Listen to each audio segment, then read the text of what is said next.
What's going on, Salt Strong Nation? It's time for some spring topwater fishing. I've waited patiently all winter, and now we are finally in the season when I can start throwing topwaters again. I've started to get some really good action from redfish as well as some trout. So I'm really excited to get out on the water, be throwing some topwater more, but I wanted to share some tips with you guys today to help you get on some more fish as you're throwing these topwaters. They can be a little bit of an intimidating bait, and some people work them wrong. Some people are using the wrong types of topwaters for this time of year. So I'm going to be sharing everything from where you're going to want to fish them, the different retrieves you're going to want to use, everything like that that's going to help you guys get more fish on topwater this spring.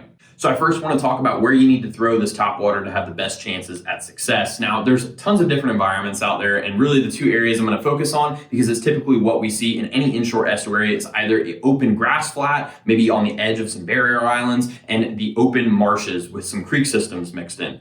In terms of spring fishing, the best place you're going to want to focus on is points in both of these environments. Now, looking at the grass flat scenario, what you're going to see is a lot of these barrier islands that are on the edges of flats that typically have pretty good defined points on them. And really the ones that I'm going to prioritize most have a lot of seagrass around them, and specifically potholes. It seems like every time I work my topwater over one of those potholes, I'm having a redfish come up and crush it, or even trout. So that's a very good area to focus on if you're in those grass flats. If you're in the marsh systems, you're going to be looking at those creek systems leading up to the shallow flats where you get a lot of really good bait fish activity in. Again, in the springtime, as we're going to talk on later when we talk about the topwaters you're going to want to be using, these predators are focused on small bait fish. So what you're going to want to do is make sure you're in a creek system that has a lot of that kind of activity. If you're not seeing bait jumping around on the surface, I'd move over to the next creek system that's adjacent to that shallower flat where a lot of those bait fish are going to be moving here in the summertime. Now, basically where I'm throwing my topwater in these marsh environments is going to be along the points of those sub-creek systems and the mouths,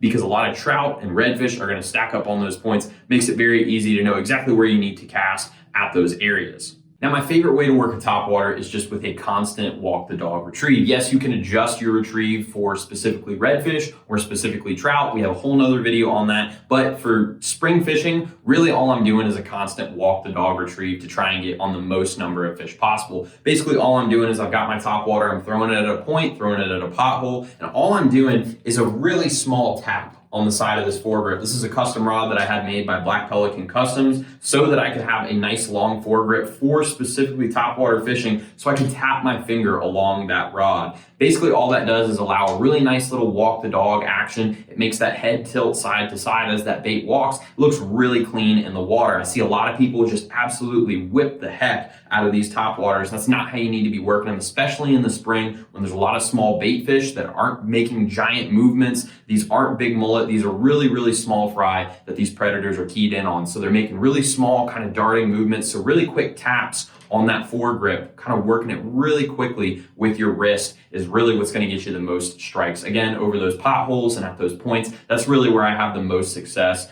in working that retrieve. Now, you've got a lot of different topwaters to choose from, and the two that I find work best are the Baby Skitterwalk, that's the Rapala Skitterwalk 8, and the Super Spook Junior. These are the two topwaters that I find work best this time of year because, again, those predators are keyed in on all the small bait fish that just hatched in the spring. That's not to say you can't catch predators on larger bait fish imitations, but specifically when I'm throwing those, I'm looking for really big trout.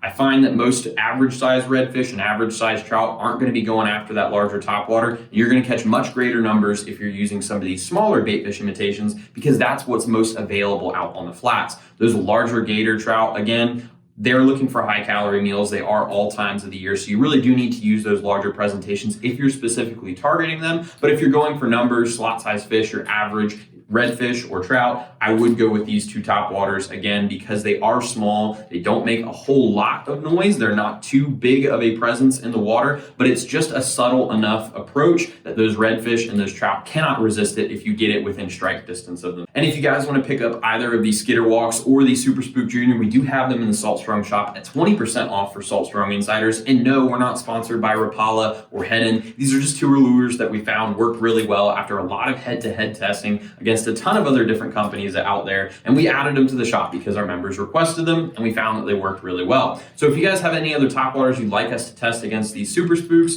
and these Rapalas, please leave a comment below, and we'd be more than happy to do that for you guys. And if you want to learn some more awesome fishing tips, I highly recommend you join us in the Salt Strong Insider community.